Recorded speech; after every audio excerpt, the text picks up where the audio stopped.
Bonjour, alors nous voilà partis pour une 5e étape dans ce 4e chapitre. Je rappelle très brièvement les 4 premières étapes. Pourquoi? Parce qu'aujourd'hui, la séance sera un petit peu différente. Elle constitue en quelque sorte un genre de pause, puisque je vais revenir sur des aspects peut-être plus théoriques. Je vais faire un petit bilan pour pouvoir redémarrer. Donc c'est un petit peu une pause en effet. Dans la progression que j'ai entamée maintenant dans les 4 premières étapes, donc je rappelle quelles sont ces étapes. J'ai parlé de Monteverdi, où essentiellement ce qui m'intéressait était cette descente diatonique de la tonique à la dominante. Nous étions en Ré, c'était donc Ré à la basse, Do, puis Si bémol, puis La.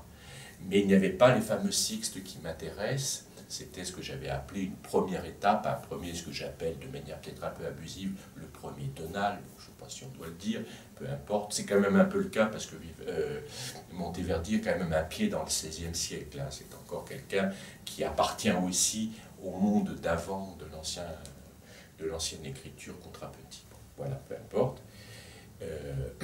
La deuxième étape était l'étape vraiment importante pour moi, où cette même descente diatonique, je la dis toujours en Ré et toujours dans un contexte mineur, de basse qui serait, je dis serait parce que l'appellation n'était pas adoptée à l'époque, de mineur mélodique descendant, Ré, Do, Si bémol, La. Cette fois-ci, chez le fameux Cavalli puis Corelli, on avait les fameux sixtes qui m'intéressent. Puis après, c'est greffé déjà chez Corelli, on l'a vu, le chromatisme.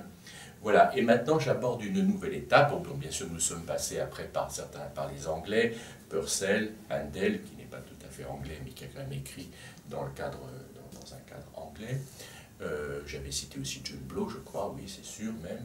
Et puis une étape très importante, mais qui ne faisait que confirmer cette écriture et cette suite de sixtes, était celle de Bach, où j'avais cité évidemment la cantate, Weidenklagen, etc., le Crucifixus de la Messancy, et un prélude et une fugue aussi du clavier bien tempéré. Donc maintenant, après avoir fait tout ça, je fais une pause pour montrer, pour aborder, si j'ose dire, une nouvelle étape, un peu un nouveau continent. Le mot est un peu excessif quand même de parler de continent, mais enfin bon, une vision un peu différente, qui est une harmonisation différente de ça. Ce ne sont plus les sixtes avec les abaissements, avec les oppositions accord majeur, accord mineur, accord majeur, accord mineur, au profit, enfin à l'occasion du chromatisme. Là, je vais parler d'une harmonisation différente.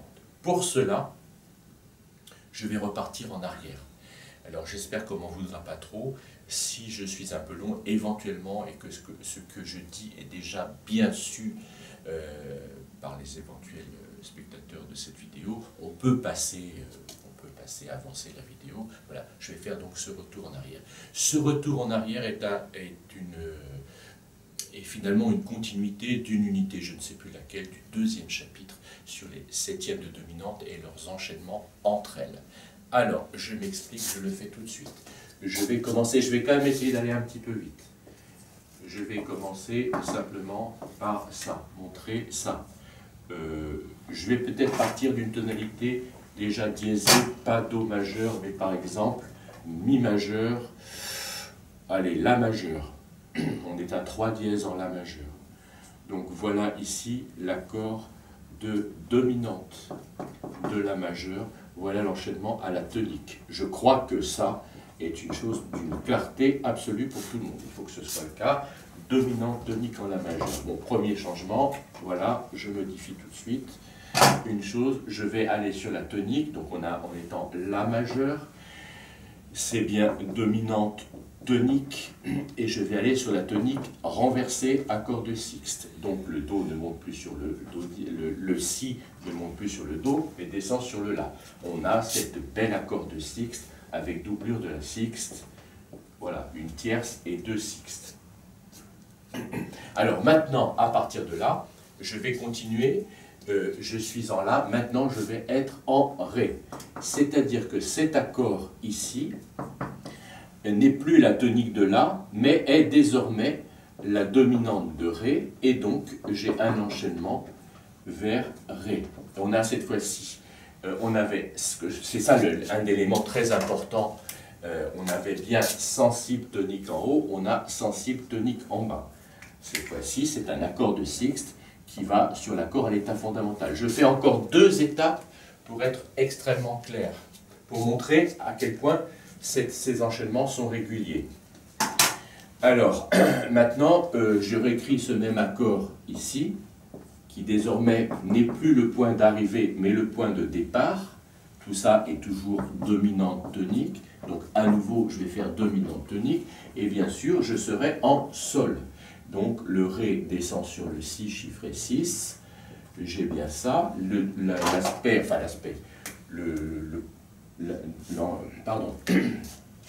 L'enchaînement sensible tonique est cette fois-ci au soprano. On voit bien déjà ici l'alternance. Sensible tonique en haut, sensible tonique en bas, sensible tonique en haut. Et je fais une 4e étape et je m'arrête là. Je pars de cet accord de sol qui sera cette fois-ci la dominante de Do et je vais aller vers la tonique de Do.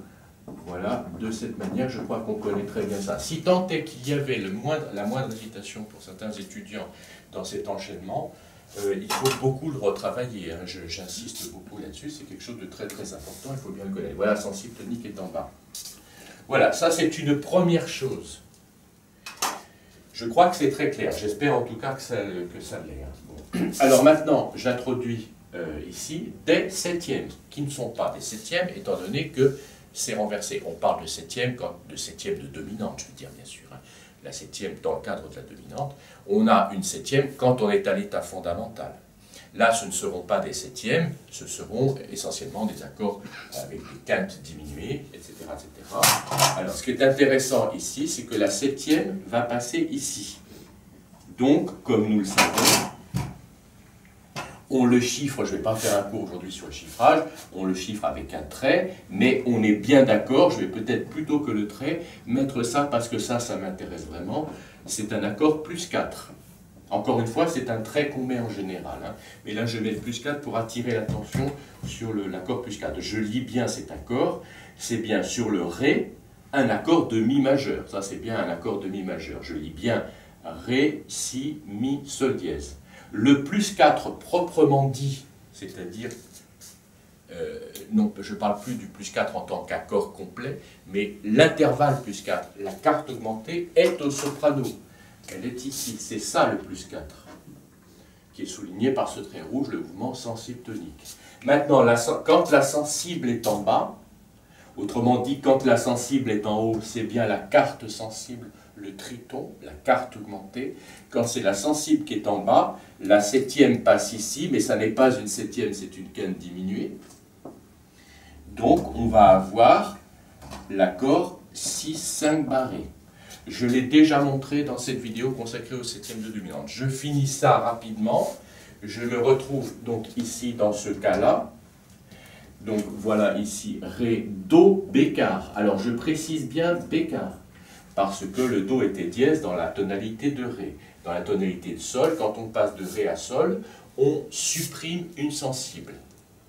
Je redis que toute l'essence, enfin une des caractéristiques essentielles du système tonal, c'est la création et la suppression des sensibles. Ici, on est en plein là-dedans. Ça, c'est bien une sensible qui est confirmée dans son rôle de sensible par le Ré Bécard, donc plus 4, qui montre bien que c'est une sensible.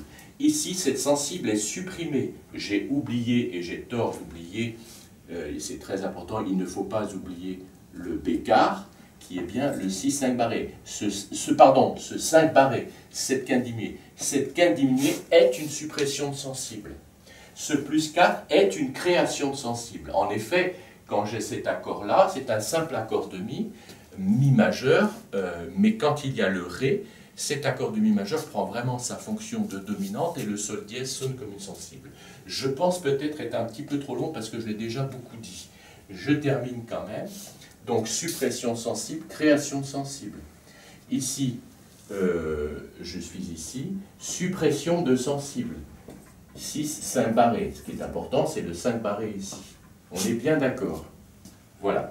Ça est bien une première étape. Et on voit bien, on peut s'amuser, même je l'avais fait, je crois d'ailleurs, à mettre des couleurs. Cet élément-là est en bas, il est désormais en haut. Il est en bas, il est en haut. cet élément-là en rouge est en haut, il passe en bas, etc. Je le joue une fois. Voilà l'accord de Mi majeur. Voilà, Mi, Si, Mi, Sol dièse, le Ré. Et voilà l'accord de La majeur. Maintenant, je repars de cet accord de La majeur qui devient dominante par Sol bécard, Ré majeur. L'accord de Ré majeur, suppression sensible à la basse, Do bécard. Accord de Sol majeur. Maintenant, cet accord de Sol majeur devient dominante d'ut. Voilà, etc., etc.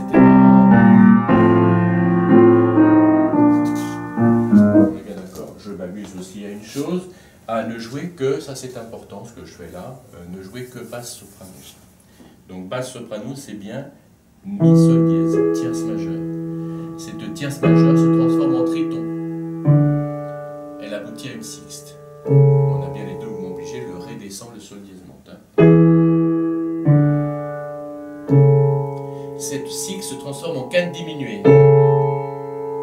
Cette quinte diminuée se referme. Cette tierce majeure, Ré, Fa dièse, s'ouvre par le bas. Triton, sixte. Cette sixte devient quinte diminuée. Voilà, je ne parle pas, je le fais.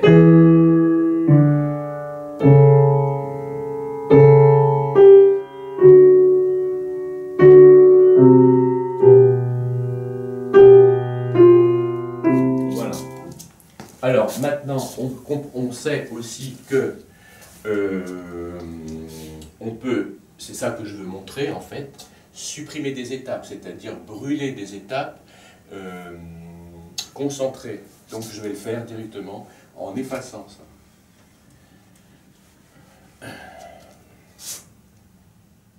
Oui, j'efface cet accord-là. Hein. Je ne fais pas de bêtises, hein, c'est ça. C'est ce que je veux faire, bien sûr. C'est-à-dire que je vais directement de ça à ça. C'est-à-dire que l'accord de tonique n'a pas le temps d'être tonique, c'est ça le fond de l'histoire. L'accord de tonique n'a pas le temps d'être tonique, dès qu'il arrive, il est déjà dominant de la nouvelle tonalité. On supprime une étape, on est bien d'accord. Donc j'ai bien Mi, Ré, Do dièse, mais cet accord-là de La majeur qui était une tonique est déjà dominante de Ré. Cet accord de Ré qui est la tonique de Ré est déjà dominante de Sol. Cet accord de Sol qui est la tonique de Sol est déjà dominante de Do. Hein, on est bien d'accord. La tonique n'a pas le temps d'être tonique. Dès qu'elle arrive, elle est déjà dominante de ce qui suit. Ça donne donc ça, je le joue.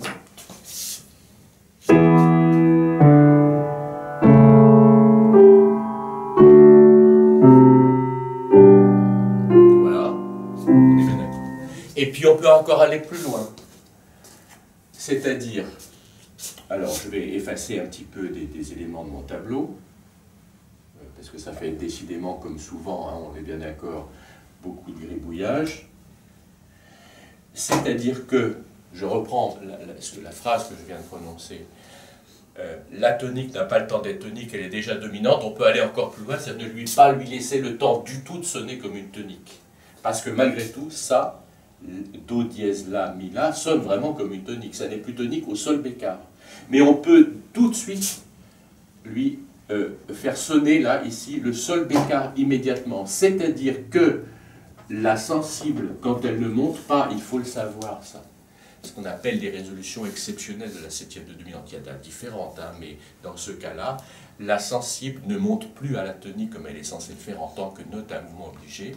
La sensible ne monte plus à la tonique, mais elle est abaissée chromatiquement. Voilà, la sensible ici est abaissée chromatiquement. Ici, pardon, la sensible, oui, j'ai déjà. La sensible monte sur le Ré, est abaissée en Do bécard. Eh bien, elle n'a pas le temps d'aller sur le Ré, qu'elle est tout de suite abaissée en Do bécard. Voilà. Bon, c'est ça que je voulais dire, que je voulais remontrer. Ici, pardon, décidément, la sensible monte ici, elle n'a pas le temps de monter, qu'elle est déjà abaissée en Fa bécard. Hein, ouais, voilà. Donc c'est pour ça que j'insistais particulièrement sur le repérage des sensibles. Voilà, je le redis encore une fois pour être très clair. Je pense que c'est pas mauvais, bon, de refaire ça aujourd'hui. Je pense que ça mérite d'être dit et redit beaucoup, parce que pour bien l'intégrer, pour bien le maîtriser, il faut beaucoup le voir. Alors, voyons bien les sensibles, le comportement des sensibles. Le sol dièse doit monter sur le la. Il ne monte pas sur le la, il est abaissé chromatiquement tout de suite. Donc, le mouvement sensible abaissé est ici. Il est ici. La sensible fa dièse est abaissée en fa bécard. C'est la même chose à la basse. La sensible do dièse est abaissée en do bécard. Voilà, il n'y en a qu'un exemple en bas et deux en haut. Et on a donc une alternance, j'enlève tout ça aussi. On a donc une alternance, c'est donc très important.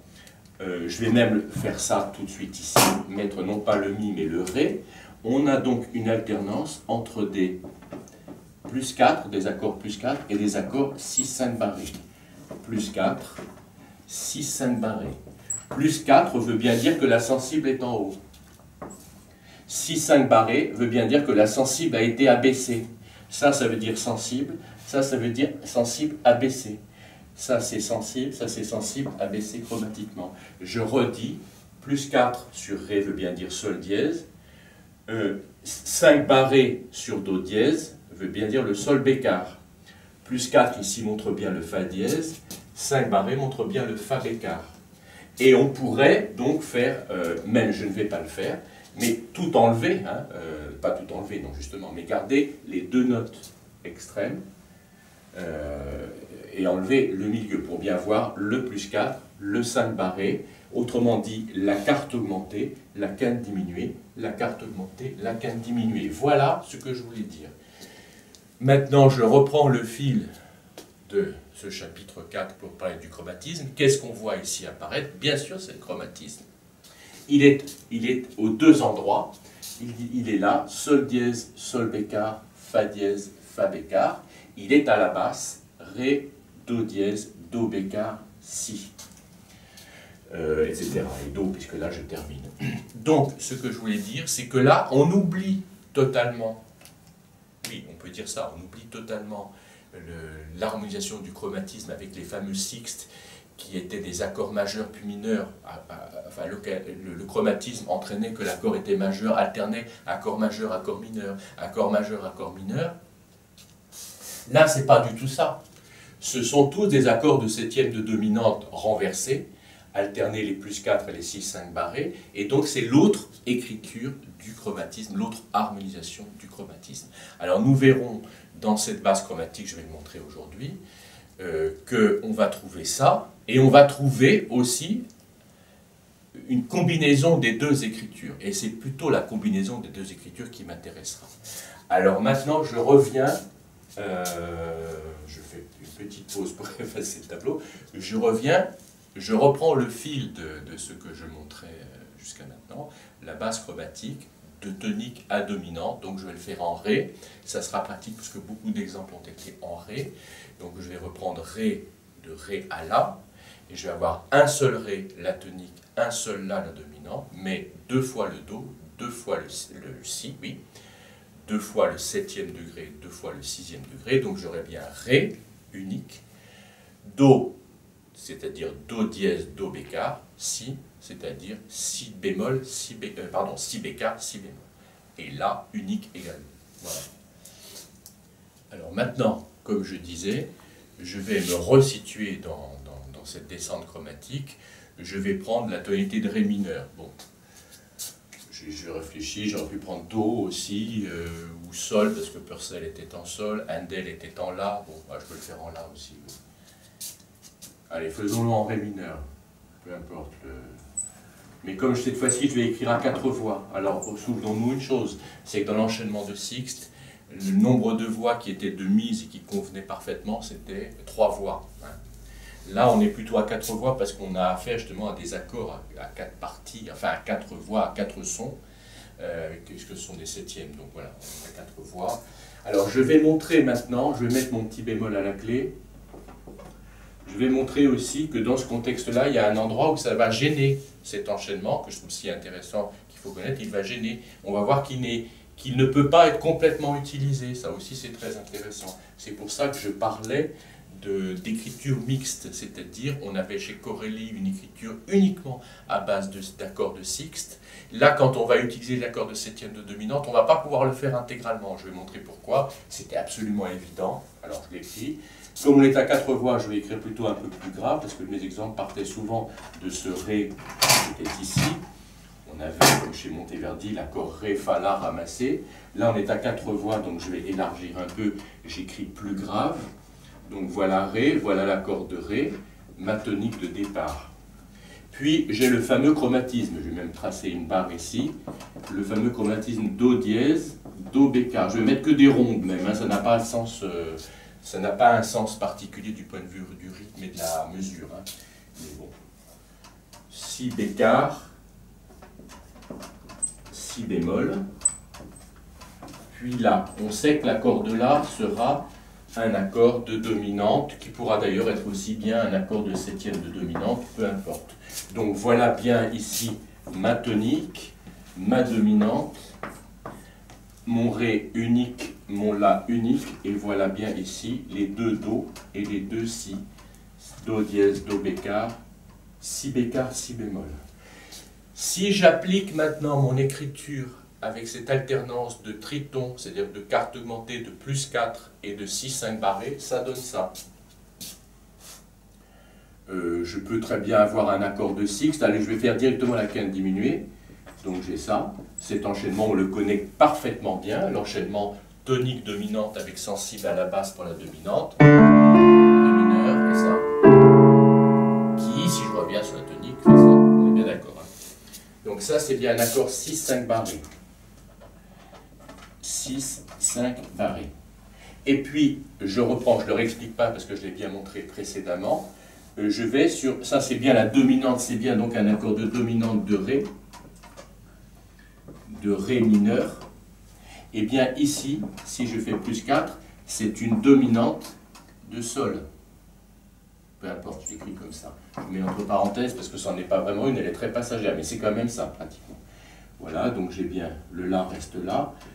Ré, Fa dièse. Tout va très bien. Tout va très bien jusqu'à maintenant. Mais les ennuis vont commencer ici.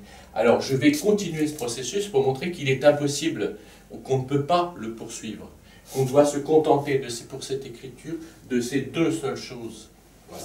Je vais le faire, on va bien voir ce qui va se passer.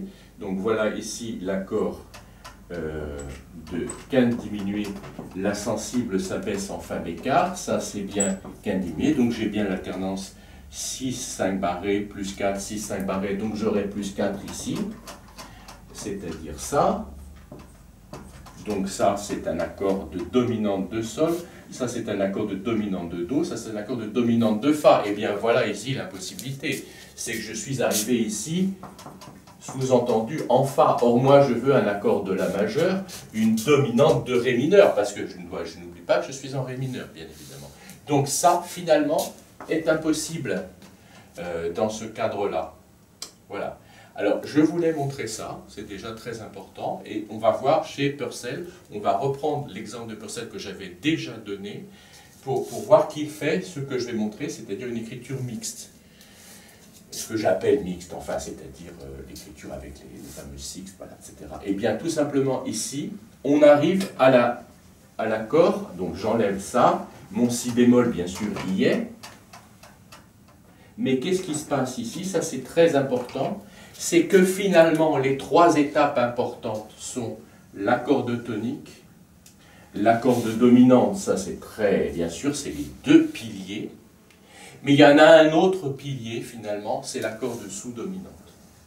Donc on se retrouve bien, je l'écris en gros, que ce soit très clair, sur un schéma qui se contente essentiellement de tonique, ce qui va expliquer une autre petite chose, mais je le dirai vraiment tout à fait à la fin. Je le garde pour tout à l'heure. Que j'ai essentiellement ici comme trois piliers, tonique, sous-dominante, dominante. J'ai envie de dire encore une fois, c'est-à-dire que quand on étudie en bon étudiant en écriture le sempiternel enchaînement tonique, sous-dominante, dominante, puis tonique, sous sa forme fondamentale, je joue en Ré mineur, tonique, sous-dominante, dominante, après, j'ai finalement, sous un aspect complètement différent de ce que je viens de faire, encore une fois, ces trois piliers, tonique, sous-dominante, dominante. Voilà, c'est ça que je veux dire. Et on est bien d'accord que cet accord-ci, je fais beaucoup de ronds rouges, ça n'a plus tellement de sens, c'est pas grave. Cet accord-ci sert cette harmonie-là, et cet accord-ci dépend de l'harmonie précédente. Je ne sais pas si je suis clair en disant ça. Alors, je vais modifier une petite chose que j'ai oublié de modifier, mais on est bien d'accord. Je parle bien de sous-dominante ici. Donc, le fa bécard n'est plus de mise. Le fa bécard, c'était la poursuite des enchaînements de dominantes entre elles. Là, j'abandonne. Je l'ai fait simplement pour ça, mais là, j'abandonne, parce que je me contente vraiment. Cet accord n'est plus, s'il y avait eu un fa bécard, c'était un accord de dominante, de do, qui s'enchaînait à un accord de dominante de fa. Mais cette fois-ci, ici, c'est bien un accord de tonique. Oui, de tonique de sol, mais qui est en fait, qui joue pleinement son rôle de sous-dominante dans le contexte de ré mineur. J'espère être clair, je pense l'être. Je redis ce que je voulais dire. Parce que c'est vraiment très important, j'allais dire c'est fondamental. C'est un peu drôle parce qu'on parle bien ici de deux états fondamentaux, donc c'est fondamental dans tous les sens du terme. Ce que je redis, une chose évidente, absolument évidente, c'est que les deux piliers essentiels sont le point de départ et le point d'arrivée. L'accord de tonique à l'état fondamental, l'accord de dominante à l'état fondamental. Mais il y a un troisième pilier qui se dégage. Je me répète, mais j'aime bien répéter parce que je pense que c'est très important. Il y a un troisième pilier qui se dégage, c'est le pilier sous-dominante, réduisant tout cet ensemble à un enchaînement tonique sous-dominante dominante. Et je complétais en disant que ces deux accords sont des accords intermédiaires, celui-ci étant au service de celui-là, et celui-ci étant la conséquence de celui-ci. J'espère être clair. C'est-à-dire que c'est un petit peu comme un miroir, c'est-à-dire que cette tonique est suivie de sa dominante, et cette dominante précède cette tonique. On a bien ici un jeu, je vais mettre du vert, mettons du vert, on a un jeu ici, tonique dominante, et ici dominante tonique. C'est un peu un miroir. Certains savants parleraient de chiasme. On parlerait un de ces jours du chiasme. C'est plus important que ça en a l'air. Bon, c'était une formule, non pas de rhétorique, mais un petit peu. Enfin bon, bref, en tout cas, le chiasme, c'est cette histoire-là. C'est-à-dire, un jeu de miroir, c'était dans la poésie ancienne. Et quand on avait, par exemple, sujet, verbe, verbe, sujet. C'était quelque chose dans ce genre-là. Je dis ça de manière très succincte et quasiment fausse pratiquement, mais enfin c'est ça dont il s'agit. On est bien d'accord. Voilà, je ne vais pas répéter une troisième fois, mais voilà, je tiens tellement à être compris que j'en suis des fois un peu lourd, je pense. On m'en excusera. Et ici, je me retrouve avec, si j'ose dire, l'ancien régime que j'avais montré chez Corelli, c'est-à-dire l'accord simplement qui est majeur puis mineur. Et ça, on arrive ici sur une dominante que j'écris sous sa forme, ma foi, très simple, voilà, qui peut être, dans certains cas, c'est le cas chez Purcell, une septième de dominante, je crois, enfin je ne suis même pas sûr, mais peu importe. Voilà, donc je joue ça, je tenais à le montrer. Donc voilà la tonique de ré mineur. Voilà, voilà j'ai écrit la dominante. Dominante. Quatrième degré. Qui lui. Voilà. Je crois qu'on a bien compris, je ne vais pas le redire encore une fois. Hein. Alors je vais peut-être remontrer maintenant l'exemple de Purcell, qui cette fois-ci est vu sous un jour un peu différent suite à cette explication. J'étais passé un peu rapidement dessus, mais on comprend bien qu'il s'intègre, que l'écriture de Purcell s'intègre dans l'écriture de Corelli, de gens comme Cavalli, etc. Il s'intègre, mais qu'il introduit cet aspect-là. Voilà, je tenais à le montrer, je pense que c'est quand même très important pour la suite de ce que je développerai. Voilà. Alors en fait, dans la continuité de ce que je viens de dire, je vais faire une petite parenthèse, je suis le spécialiste des parenthèses. Je ne vais pas parler de Purcell tout de suite, je le garde pour un petit peu après, parce que je veux juste apporter de l'eau à mon moulin, de ce que j'ai montré dans cette succession quasi ininterrompue, enfin, et bien sûr qu'elle est interrompue, elle est relativement brève, mais enfin où les dominantes s'enchaînent entre elles, si j'ose dire sans scrupule. Quand je dis sans scrupule, c'est-à-dire sans souci de quitter trop le ton. Hein. On est bien d'accord que quand les dominantes s'enchaînent continuellement entre elles, on va loin du ton, on va loin de la tonalité de départ. C'était justement là le problème, et qui fait que son usage, cet usage des septièmes de dominantes enchaînées entre elles, était très limité, comme on l'a vu dans l'exemple que je viens de montrer en ré mineur. Là. Mais si on laisse les septièmes de dominante, si j'ose dire, libres de s'enchaîner entre elles, la conséquence, on a bien compris ce que je veux dire, est de quitter et de s'éloigner beaucoup de la tonalité de départ. Voilà. Alors je vais montrer un cas où on va trouver cet exemple, mais de manière extrêmement subtile et très fugace. Mais si on veut, je m'adresse là aux étudiants qui s'intéressent vraiment à l'écriture, si on veut vraiment approfondir et maîtriser l'écriture, il faut voir ces aspects qui des fois sont une demi-mesure, ce qui sera le cas ici d'ailleurs, une demi-mesure dans un texte de 6 pages. Alors on va dire, oh ça c'est un petit détail, ben oui, mais c'est justement le détail qui permet de bien comprendre et de bien maîtriser les enchaînements musicaux, les enchaînements tout court. Je vais montrer, je fais une petite parenthèse, la parenthèse de la parenthèse, décidément, mais j'aime bien le faire, un sujet de fugue du clavier bien tempéré. Alors je vais le montrer, c'est le deuxième livre, que j'écris pas, hein, oralement ça suffira, deuxième livre du clavier bien tempéré, il s'agit de la fugue en ré mineur. Bach écrit quelque chose qui serait, je reprends aussi le fil du propos sur les variations de chorale, ou la variation tout court en général. Il écrit quelque chose qui serait ça, c'est très intéressant. Ré, Fa, oh allez je vais le faire parce que je trouve ça vraiment intéressant, mais je reconnais avoir un petit peu tort parce que je suis en train de m'éloigner du propos là. Je vais montrer ici qu'il écrit simplement l'arpège, que j'écris large parce qu'il écrit beaucoup de notes au lieu de ce simple arpège. Ré, Fa, La, arpège de tonique, on est bien d'accord, en Ré mineur. Alors que vient faire le chromatisme ici? Je vais parler de ça dans une petite minute. Le chromatisme est ici. Et il est dans le sujet. Il s'agit bien ici du sujet de la fugue. Hein.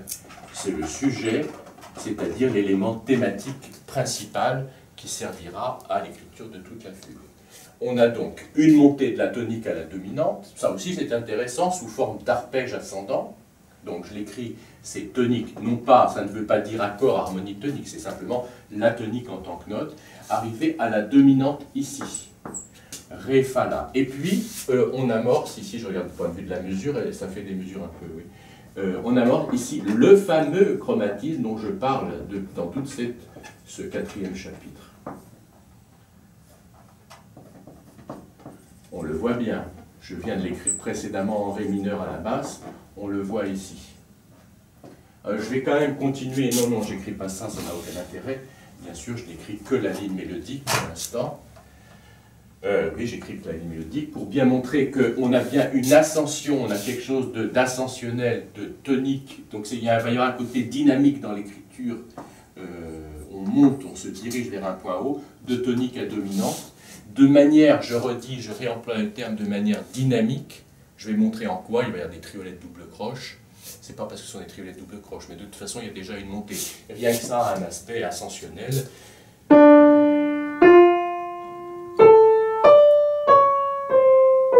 que je veux montrer, c'est que ça, c'est vraiment le contraire de ça. Ça a quelque chose d'ascendant, de franchement ascendant, et ça, c'est une espèce de descente que je qualifierais de pénible. Rappelons-nous du terme latin qu'on a utilisé pour décrire cette descente, qui est le fameux passus durius culus.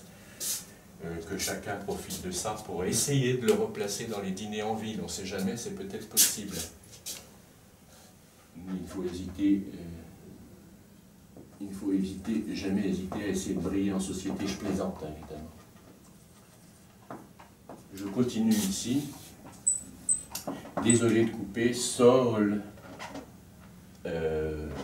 J'insiste là-dessus. Bon, je vais le faire comme ça parce que c'est ridicule, pardon. Hein. sol. Voilà. Je le fais parce que, ça c'est pas très intéressant ça, hein, mais je le fais parce que ça me permet de montrer une chose. Voilà, il termine sur Fa, c'est-à-dire sous-entendu Ré, c'est-à-dire harmonie de tonique. Je veux montrer simplement ça, je reprends mon rouge. On est bien, les points, je parle souvent de piliers, on l'aura remarqué. Là, les axes importants, c'est la tonique, c'est la dominante et c'est la dominante. Montée de tonique à dominante, descente de tonique à dominante aussi dans l'autre sens. Hein. De tonique à dominante.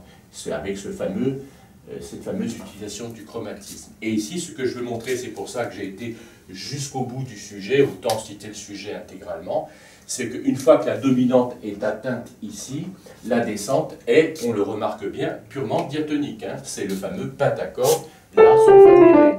La, pardon, La, Sol, Fa, Mi, La, pardon, La, Ré, avec c'est Fa. C'est Fa, mais c'est comme si c'était Ré. Voilà. Je crois avoir été assez clair. Maintenant, je complète ça. Donc ça, c'est un peu hors sujet. Je m'en excuse, c'est un petit peu hors sujet, mais je le montre parce que c'est une bonne occasion de montrer la variation. Comment peut-on varier le motif Ré, Fa, La? Eh bien, lui, il écrit Ré, Mi, Fa. On pourrait... Bon, allez, je prends 2 minutes, je vais le faire parce que c'est trop tentant. Je peux pas ne pas le faire. Il aurait pu écrire, par exemple, ça. Allez, faisons-le intégralement. C'est la parenthèse du jour. Hein. Il aurait pu écrire tout simplement ça. Déjà, on peut écrire à la place de ces 3 noirs, Ré, Fa, La. Je peux écrire tout simplement Ré. C'est-à-dire les notes qui passent entre le Ré et le Fa, et entre le Fa et le La. Bon. À partir du moment où on a cette idée-là, il y a une autre idée qui en découle très simplement, de manière très évidente. C'est celle qui consiste à écrire des triolets. Ré, Mi, Fa, Mi, par exemple. Ré, Mi, Fa, Sol. Fa, Sol, La. Sol, La, Si, pour arriver au La. Donc ça donne ça, c'est pas mal du tout. Je rejoue Ré, Mi, Fa, Sol, La. Donc là, d'une certaine manière, je l'habille, c'est un peu comme un habillage. Ré, Mi, voilà. Puis il y a encore une autre idée. Ah oui, ça aurait pu être aussi Ré, Fa, Mi, Sol, Fa. Et puis on a Ré, Mi, Fa, Sol, La, Sol, La, Si, La. Et puis il y a une autre idée qui est un peu presque de l'ordre du jeu, mais on est dans le jeu, hein, dans l'écriture ici. C'est que on a premier triolet, deuxième, troisième, quatrième. On peut prendre les triolets 2 et 4 et les inverser. C'est-à-dire au lieu d'avoir Ré, Mi, Fa, Sol, c'est Ré, Mi, Fa, Sol, Fa, Mi, Fa. Celui-ci va dans l'autre sens. Celui-ci monte, celui-ci redescendra. Si, ce qui est assez intéressant du point de vue. Voilà. Et lui, c'est ce qu'il écrit. Il écrit ça finalement. Donc on voit bien qu'à la place de Ré, Fa, La, il écrit quelque chose. Je parlais de dynamisme, on entend bien ça. Voilà, et on entend bien ce côté plaintif du chromatisme descendant et ce côté, oui, j'aurais employé le terme dynamique, c'est-à-dire, si j'ose dire, presque optimiste. Enfin, on sent qu'on va de l'avant, et puis tout d'un coup, ça retombe de manière avec cette espèce de pénibilité du chromatisme. Hein. Voilà, j'insiste aussi sur un petit élément. Décidément, ça c'est la parenthèse de la parenthèse de la parenthèse de la parenthèse. Il y a quelque chose qui est très important chez Bach, c'est son nom. Hein. Son nom, qui en allemand signifie ruisseau. Hein. Et c'est une image qui pour lui a été très importante, parce que c'est une image qui est présente dans la Bible, qui est le fleuve, le ruisseau. C'est-à-dire c'est l'eau de la purification, c'est très important. Et ces motifs sont des motifs qui souvent, chez lui, peut-être pas dans ce cas-là, mais je pense que dans ce cas-là aussi, mais dans les cantates, on va trouver ça, dans les variations de chorale, sont une image des flots, hein, ce côté ondulé du flot. Hein. Le flot est une chose ondulée, je crois, l'onde, hein, on voit bien. Et ben, c'est un petit peu son nom et l'idée attachée à son nom qui apparaît ici. Hein. Bon, je le dis, ça fait partie des choses qui sont importantes à savoir. Alors maintenant, je clôt cette parenthèse qui était peut-être un petit peu longue pour revenir au chromatisme. Donc, je vais effacer le tableau. Voilà, alors, donc après ce petit exposé, je ne suis pas mécontent de l'avoir fait parce que c'est quand même très intéressant, du sujet, donc je le rappelle, c'est bien le sujet de la fugue en ré mineur du deuxième livre du clavier bien tempéré. Maintenant, j'ai écrit sur le tableau la mesure 11. À vrai dire, c'est la deuxième partie de la mesure, parce que souvenons-nous, ici, voilà le sujet. La, Ré, Do dièse, Do bécard, Si bécard, Si bémol, La, dominante, dominante. Voilà évidemment le passage chromatique, on est bien d'accord.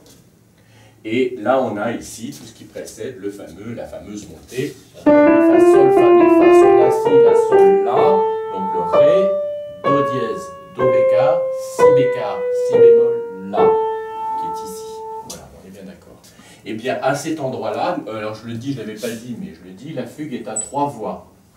Comme beaucoup de fugues du clavier tempéré, la majorité des fugues du clavier bien tempéré sont à 3 et 4 voix. Il y a beaucoup de 4 voix, il y a beaucoup de 3 voix. Il y a une minorité de 5 voix, et il y en a une seule à 2, ce qui est quand même presque une bizarrerie d'écrire une fugue à 2 voix, la fugue en mi mineur, peu importe. Voilà, on est à 3 voix, donc, comme c'est souvent le cas dans le clavier intempéré, et donc on voit bien les 3 voix ici. Alors, je le montre parce que c'est très intéressant, et ça va dans le sens de ce que je disais, c'est qu'ici, il enchaîne les dominantes entre elles, et donc il quitte la tonalité complètement, parce que si on regarde bien, on arriverait ici à la tonalité de Si bémol majeur. Voilà, donc je le détaille un tout petit peu. On a ici, à cet endroit-là, l'accord Si bémol, Fa, Ré. Si, Fa, Ré, c'est bien l'accord de Si bémol majeur. Si bémol, Fa, voilà. Si bémol majeur. Alors, c'est-à-dire l'accord du 6e degré de la tonalité de Ré mineur. Mais alors voilà ici, alors je ne vais peut-être pas trop gribouiller comme je fais d'habitude, je le montre simplement, je pense que ce sera facile. Ou alors comme petit gribouillage, je m'accorde une petite barre ici, ça serait peut-être pas mal. Voilà. Voilà, c'est-à-dire que ici j'ai bien La, Sol, Do dièse. Donc c'est bien un accord. Alors là, on n'est pas dans ce que j'ai montré avant, mais c'est vraiment la même chose. Je ne vais pas tout réexposer, bien évidemment. Là, pour le coup, ce serait réellement fastidieux. On n'a pas affaire à des renversements, mais ce sont tous des états fondamentaux. Je veux faire remarquer simplement le jeu sensible ABC. Je vais prendre un tout petit moment. Oh, j'aurais pas dû mettre ce trait, ça trouble quand même la lecture. Hein. Bon, pardon. Je montre simplement ce que j'avais montré précédemment. Le jeu sensible ABC. Sensible de Ré, suppression de sensible. Sensible de Do, suppression de sensible. Et ici, c'est le cas ici. La sensible est ici, donc elle est en haut. Maintenant, elle passe en bas. Sensible, suppression de sensible. Sensible, suppression de sensible. On est bien d'accord que c'est une fois en haut, une fois en bas. Si oublions un court instant la basse, il n'y a pas de basse, on l'oublie complètement, on l'enlève mentalement. On a bien à faire ici, je ne l'écris pas parce que ça fait trop chargé et ce n'est pas tout à fait vrai. Mais si j'oublie la basse, c'est vrai. On a le triton Sol, Do dièse. La quinte diminuée, Fa dièse, Do. Le triton Fa bécard, Si. La quinte diminuée, Mi, Si bémol. Le triton Mi bémol, La. On remarque bien que quand j'ai le triton, c'est que le triton, par définition, la carte sensible, c'est que la sensible est en haut, et que quand la sensible est abaissée, elle donne forcément une quinte diminuée. Et puis l'abaissement de la sensible à la base donne forcément un triton. Ça c'est toujours, hein, l'abaissement de la sensible à la base donne un triton, une carte augmentée. Là, voilà la carte augmentée. Et l'abaissement de la sensible ici, abaissement de sensible veut dire quinte diminuée. Et j'ai de nouveau triton. Donc j'en redis encore une fois, que ce soit très clair. Sol, Do dièse, c'est une carte augmentée. Fa dièse, Do, c'est une quinte diminuée. Fa bécard, Si bécard, carte augmentée. Mi, Si bémol, quinte diminuée. Mi bémol, La, carte augmentée. Alors maintenant, il y a un petit jeu dans l'écriture de Bach ici. C'est un petit jeu de décalage. C'est-à-dire que le Sol arrive après. Mais ça ne change rien à l'affaire. Voilà, on a le Sol qui vient après le Do dièse, on a le Fa bécard qui vient après le Si bémol, on a le Mi bémol qui vient après le La. Voilà, maintenant je rétablis avec la lecture des basses, eh bien le fait de mettre les basses, c'est que tout ça sont des états fondamentaux. Alors donc je ne vais pas faire mes traits, ça fait trop chargé, mais on le lit comme ça. J'ai bien ici La, Sol, Do dièse. Donc ça, ici je le fais plutôt comme ça c'est bien une septième de dominante. Avec la septième ici, le plus ici, la septième, la sensible, la septième, la tierce, le 7, le plus. Ici, j'ai la fondamentale différée qui arrive après, mais je lis bien ces trois sons-là. Ré, Fa dièse, Do. J'ai bien, cette fois-ci, le plus ici, le 7 en haut. Donc ça, c'est bien 7 plus. Je pourrais m'amuser, je ne le fais pas, à mettre 7 plus 7, 7 plus 7. C'est le cas, hein. On ne le fait pas, ça, dans l'écriture, on garde toujours ça. Mais ça peut être inversé, c'est bien le cas ici. Là, c'est bien l'accord Sol, Fa, Si, c'est bien 7 plus. Là, le 7 est ici, le plus est ici. C'est pour ça que j'insistais tout à fait au début de mon exposé de cette unité à bien repérer la présence des sensibles. Une fois elle est en haut, une fois elle est en bas. Ici, j'ai 7 plus encore, c'est la sensible est ici, la septième est ici. Et puis j'ai encore 7 plus ici, la septième est ici, pardon, oui, la septième est ici, la sensible est ici, 7 plus. Je le redis, on voit bien si on regarde la voix du milieu, appelons-la un ténor. Je dis appelons-la un ténor parce qu'on est à 3 voix, on ne sait pas si c'est un ténor ou un alto. Si c'était chanté, ce serait vraiment un ténor parce que ce serait beaucoup trop bas pour un alto. Appelons-le bien ténor et ça soprano, par exemple. Hein. On aurait affaire à 3 voix, oui, on peut les qualifier de basse, ténor et soprano, comme s'il n'y avait pas d'alto. Je redis bien ça, j'ai bien la septième, la tierce, la septième, la tierce, la septième. C'est-à-dire la septième, la sensible, la septième, la sensible, la septième. Ici, c'est le contraire. Quand j'ai la septième en bas, j'ai la sensible ici, la septième, la tierce, la septième, etc. Je crois que je me suis bien fait comprendre. Je vais donc jouer maintenant juste ça, qu'on se comprenne bien. Ça, je ne vais pas le jouer, ça, qu'on se comprenne bien. Je joue ça seulement. Allez, un petit trait de plus ou de moins. On n'est pas à ça près. Je joue ça. Et ça. Voilà. Et je vais le jouer tout en même temps. C'est-à-dire que je joue ces 3 sons en même temps, ces 3 sons en même temps, ces 3, ces 3. Voilà. Donc, je fais entendre une fois les basses. C'est pour l'oreille, ça qu'on entend bien. Le La. Ré. Sol. Do. Fa. Qui ira sur Si.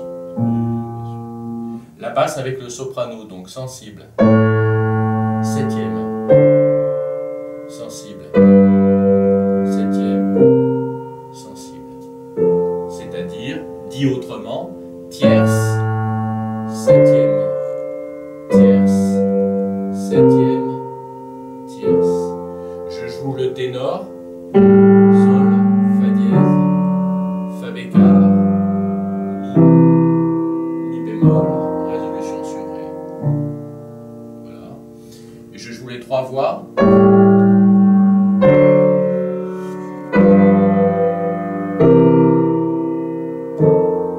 Voilà. Et je joue ce qu'il a écrit.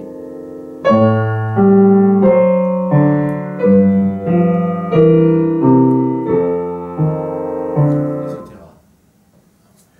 Bon, je le refais une fois, que ce soit très clair.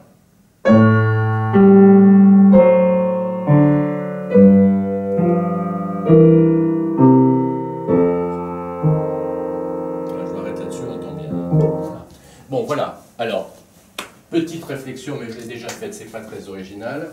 Je ne fais que confirmer que ça, c'est dans le flux de la fugue. Ça apparaît une fois ou même 2 fois, parce qu'après il le refait. C'est d'ailleurs une forme de marche harmonique modulante. Modulante parce qu'à chaque fois on chante, on n'est jamais dans le même ton. Et justement, c'est une fuite en avant des tons. C'est une fuite en avant dans les modulations à la sous-dominante. En effet, on serait en Ré, je dis on serait parce qu'on n'a même pas le temps d'y être, en Ré, en Sol, en Do, en Fa, en Si bémol. Donc c'est une fuite en avant, c'est-à-dire qu'on ne peut plus l'arrêter, on a cette sensation que ça ne s'arrête plus, en effet. Donc ça ne correspond pas, mais c'est pour montrer son utilisation ici, ça ne correspond pas à la vraie utilisation du chromatisme qui, lui, est, si j'ose dire au sens étymologique du terme, borné. Il est borné, c'est-à-dire qu'il a bien ces bornes qui sont la tonique et la dominante, donc une impossibilité de quitter le ton, la tonalité. Mais je parle bien du ton ici, le ton de Ré mineur dans le cas ou de La mineur chez Handel, ou de Sol mineur chez Purcell, peu importe la tonalité, mais il est borné, c'est pour ça que j'emploie beaucoup ces termes aussi de pilier, tonique dominant, donc ce sont des bornes qui empêchent dans le cadre de ce qui nous intéresse, ce sont donc des piliers, c'est-à-dire des bornes qui empêchent de quitter le ton. Voilà. Mais là, il file, il quitte le ton, c'est dans le cadre du développement, c'est dans le cadre du divertissement de la fugue. Divertissement veut bien dire ce qu'il veut dire, divertir. Le sens du mot divertir, en dehors du fait que ça soit s'amuser, bien sûr, enfin, on connaît bien le sens du mot divertir en français, mais le divertissement, étymologiquement, c'est quitter la route, c'est ça que ça veut dire, je me divertis. Mais ça veut bien, ce que ça veut dire se distraire, c'est-à-dire ne pas être concentré sur un sujet, mais divaguer, ce qui veut dire aussi la même chose, hein, aller à droite et à gauche. C'est vraiment la fugue, et ça c'est ce qu'on appelle le divertissement de la fugue. Divertissement, c'est bien ça que ça veut dire, c'est-à-dire quitter le chemin droit fixé. Voilà. Or, je redis encore une fois, hein, on m'excusera pour cette lourdeur que j'ai peut-être d'insister beaucoup, que dans l'exemple de chromatisme, il est borné, lui. Il n'accepte pas le divertissement, il est borné. Il a deux bornes, la tonique, la dominante. Et après, il évoluera vers une cadence, ce qui d'ailleurs, vers une cadence qui sera parfaite, ce qui est le cas d'ailleurs dans le sujet de la fugue que nous avons vu, puisqu'après le chromatisme, il y a une forme cadentielle. Cadentielle au sens mélodique, mais aussi sous-entendu au sens harmonique. Voilà. Bon, cette notion aussi de borne est très importante, hein, c'est parce que c'est le sujet qu'on étudie, c'est le chromatisme, il est fixé. Hein. Voilà. Et ça montre aussi ce que c'est qu'un divertissement de fugue. Évidemment, je n'ai pas fait un cours sur le divertissement d'un fugue, mais c'en est déjà une première idée. Hein. Je pense que c'est important. Le sujet, lui, le sujet dans la fugue ne se divertit pas, c'est-à-dire qu'il reste bien dans le ton. Enfin, il y a certains sujets qui modulent à la dominante, mais enfin bon, dans l'ensemble, ça c'est un autre problème. Mais dans l'ensemble, un sujet est dans sa tonalité, il commence et il finit dans la même tonalité. Eh bien, il ne se divertit pas, c'est-à-dire qu'il ne sort pas de ses bornes, il va être suivi d'un autre élément qui est la réponse, qui lui-même est borné, mais il est borné à la dominante, ou à la sous-dominante dans le cadre de ce qu'on appelle les fugues plagales, peu importe.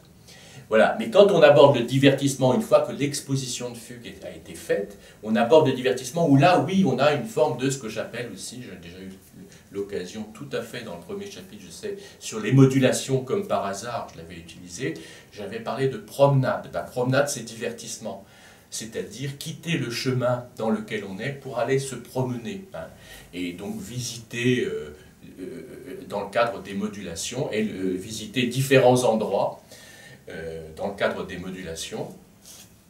Et c'est bien ce qui se passe dans le divertissement de la fugue. On en a un exemple particulièrement probant ici. Et ce sera la base du divertissement dans la sonate classique, c'est-à-dire celle de Haydn, Mozart, Beethoven, qui aboutira ensuite au grand développement du XIXe siècle, chez Schumann, etc. Ça, n'en parlons pas, parce que c'est vraiment autre chose. Mais ce que je veux dire, je fais juste cette petite parenthèse, encore une, c'est que le divertissement de la fugue, c'est l'école du développement, en fait. Hein. J'insiste pour le dire. Hein. C'est-à-dire que quand on écrit aussi, par exemple, des petites pièces comme des inventions, on fait des expositions, et puis après, on fait des divertissements, c'est-à-dire développement, c'est-à-dire promenade dans les tonalités. Et ça va culminer dans le développement beethovénien. Hein. Voilà. Bon, c'est une parenthèse, mais elle n'est pas inintéressante. Alors maintenant, je vais justement reprendre le chemin borné auquel j'ai fait allusion en parlant de Purcell. Et il est borné, d'autant plus borné, bon en français c'est un terme péjoratif, être borné, mais ça veut bien dire ça, c'est-à-dire avoir des œillères, c'est-à-dire ne pas regarder à droite et à gauche, c'est ça que ça veut dire. On est tout à fait dans le même, alors certains diraient champ sémantique, ça m'agace, hein, c'est un vocabulaire que je n'aime pas du tout, mais enfin bon, peu importe, c'est-à-dire on est vraiment, c'est la même idée, hein, être borné c'est vraiment ça, voilà, c'est ne pas quitter les limites, les bornes. Donc je reviens à Purcell, lui qui est d'autant plus, je disais, je finis ma phrase, qui est d'autant plus borné, lui, donc pas au sens péjoratif, que il ne sort jamais, il n'y a pas de développement. C'est-à-dire que c'est une passacaille, on appelle ça passacaille, je l'ai déjà dit, passacaille ou chaconne, où le motif de base chromatique est répété comme dans le Crucifixus de la Messancy, comme dans la cantate Weihenklagen, etc., comme dans d'autres choses, on en a des exemples chez Vivaldi aussi, peu importe, où non seulement on est borné dans le petit extrait qui a ces deux bornes, ces deux piliers toniques dominantes, mais il est même répété X fois. On l'a vu que dans la cantate Weihenklagen c'était 12 fois, dans le Crucifixus c'était 13 fois, chez Purcell je n'ai pas compté, je l'avais dit, c'est une dizaine de fois, une petite dizaine de fois. Donc on ne peut pas être plus borné que ça, on répète sans varier, une chose qui déjà est immobile dans le ton, ne sort pas du ton, et en plus de ça, on la répète, et on juxtapose ces séquences les unes après les autres. Voilà, c'est le contraire de ça finalement. Mais je voulais montrer ça parce que c'est l'exemple là de cette écriture avec les septièmes, ici à l'état fondamental. Voilà.